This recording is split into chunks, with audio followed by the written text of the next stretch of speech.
বাংলাদেশ প্রকৌশল বিশ্ববিদ্যালয় বুয়েটের শিক্ষার্থী আবরার ফাহাদ হত্যা মামলায় ২০ জনের মৃত্যুদণ্ড ও ৫ জনের যাবজ্জীবন কারাদণ্ডের পূর্ণাঙ্গ রায় প্রকাশ করেছে হাইকোর্ট।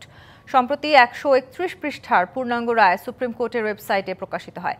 বিচারপতি A.K. মাসুদুজ্জামান ও বিচারপতি সৈয়দ এনায়েত হোসেনের সমন্বয়ে গঠিত হাইকোর্ট বেঞ্চ গত ১৬ মার্চ আসামিদের ডেথ রেফারেন্স আপিল ও জেল আপিলের উপর শুনানি শেষে এই রায় ঘোষণা করেন।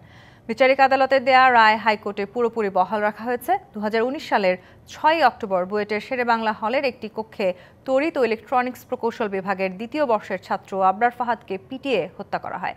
ঘটনার পরদিন আবরারের বাবা চকবাজার থানায় হত্যা মামলা দায়ের করেন। ১৩ নভেম্বর পুলিশ ২৫ জন আসামির বিরুদ্ধে আদালতে অভিযোগপত্র দাখিল করে।